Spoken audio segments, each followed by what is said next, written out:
जय सुवलदेव राजभर भाई लो। राजभर भाई लो, देखा जा। मैं ओम प्रकाश राजभर जी को काहे टारगेट करते हैं ना। आप लोग बोल रहे थे ना कि राहुल तुम क्यों टारगेट करते हो। मैं कोई टारगेट नहीं कर रहा हूँ। मैं आप लोग को सच्चाई सुना रहा हूँ और मैं एक कॉल रिकॉर्डिंग सुना रहा हूँ। अभी अभी 2-3 दिन हो रहा है, उन्हीं के पार्टी के राष्ट्रीय सचिव सुनता राजभर क्यों पार्टी छोड़ दी। मैं गलत बोलता हूँ, कतई गलत नहीं बोलता हूँ भाई। अपने राजभर परिवार के लिए बोलता हूँ, अपने बहनों बहनों के लिए बोलता हूँ, अपने भाइयों के लिए बोलता हूँ। सुन लीजिए, आप लोग कॉल रिकॉर्डिंग सुनिए जी, देख लीजिए। आप लोग ये कॉल रिकॉर्डिंग सुन लीजिए।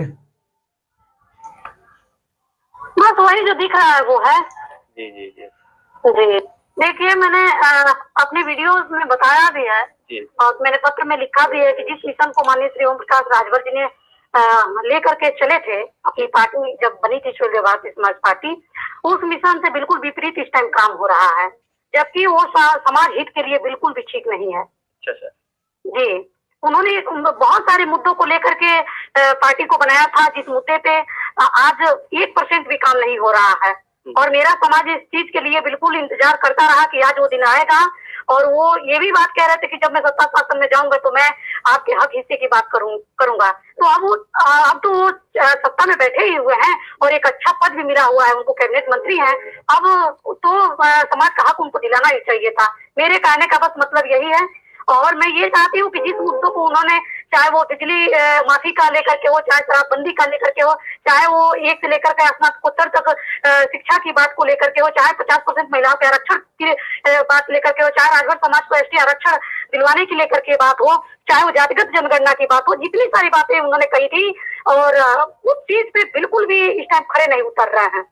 आप एक सारी चीजों को मैंने देखा है कि इसका कोई मतलब नहीं है। बिल्कुल नीतियों से हट करके काम करना, ये पार्टी हित के लिए, समाज हित के लिए संगठन यह है कि बिल्कुल कहा है मैंने कि पहले जो विचार था वो उस विचारधारा से ही तो प्रभावित होकर के हम लोगों ने पार्टी को ज्वाइन किया था। और आज का जो विचारधारा है उसमें और कल में जमीन आसमान का अंतर है। लेकिन भारतीय समाज पार्टी में ऐसे बहुत ऐसे कार्यकर्ता है जिनके आधे से ऊपर उम्र कट गई है सुभाषता के झंडा को ढोने में, उनकी आवाज को बुलंद करने में, सुभाषता के राष्ट्रीय अध्यक्ष जी को एक कैबिनेट मंत्री बनाने में।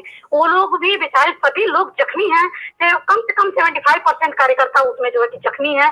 और वो जो है कि कहाँ जाएंगे, उन पूरी तरीके से उनका जो है कि कैरियर बर्बाद हो चुका है वहां पे, तो वो जाएंगे भी तो कहाँ जाएंगे, सोचने वाली बात ये भी है।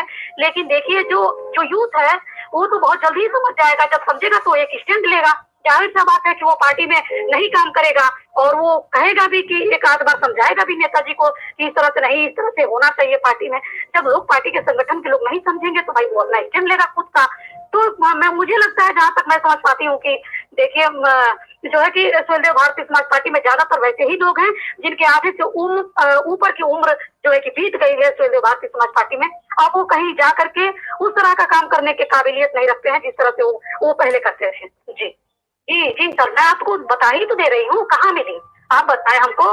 जब जब सुहेलदेव भारतीय समाज पार्टी जब उतरी थी तो हमारे समाज की महिलाएं जमीन पे बैठ करके, धरती पे बैठ करके और इनका समर्थन उन लोगों ने देने का काम किया था।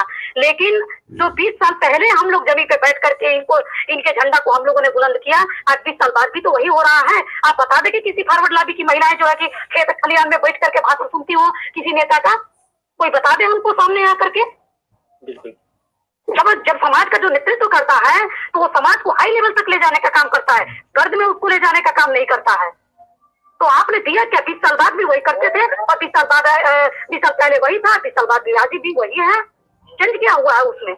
मैं आपको बता दूं कि नवंबर चल रहा है, अक्टूबर में मंथ की, पिछले मंथ की मैं बात कर लूं, पिछले मंथ में अक्टूबर मंथ में कम से कम महाराजगंज से लेकर के और जनपद बलिया से लेकर के देवरिया से लेकर के इन सारे पूर्वांचल में कम से कम 6 से 7 राजभर के बेटियों के साथ रेप हुआ।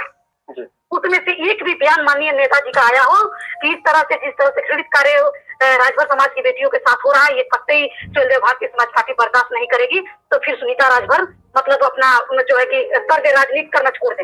लेकिन एक भी बयान नहीं आया।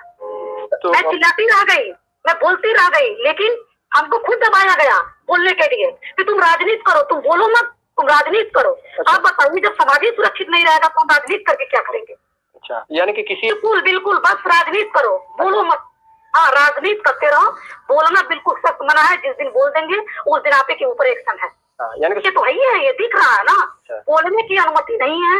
आप अगर सफेद ऊंट है, अगर सुन लिया भाई लोग, देख लीजिए कॉल रिकॉर्डिंग सुनता है राजभर जी का, देख लीजिए, यही है ओम प्रकाश राजभर जी।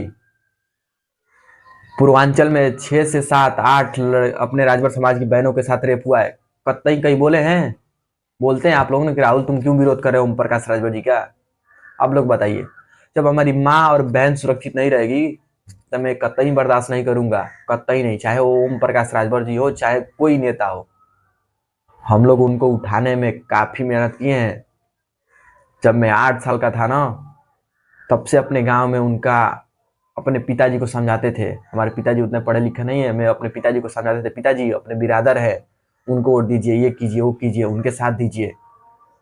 तब से मैं मेहनत कर रहा हूँ, समझ लीजिए। और हमारे बहन बेटी सुरक्षित नहीं रहेगी तो मैं ओम प्रकाश राजभर जी का साथ दूंगा, कतई नहीं। और आप लोग भी साथ छोड़िए, कोई मतलब नहीं है। हमारी बहन बेटियों पे आ जाएगा बात तो मैं कतई किसी को बर्दाश्त नहीं करूँ, किसी को नहीं छोड़ूंगा। आप लोग से हाथ जोड़ के निवेदन यही करूंगा कि इस रिकॉर्डिंग को खूब ज्यादा से ज्यादा वायरल कीजिए और खूब ज्यादा से ज्यादा शेयर कीजिए। खूब ज्यादा से ज्यादा शेयर होना चाहिए भाई लोग, ध्यान दीजिए। आप लोग अपने माँ बहन बेटी को सुरक्षित करना चाहते हैं तो इस ऑडियो को, इस कॉल रिकॉर्डिंग को खूब ज्यादा से ज्यादा शेयर कीजिए।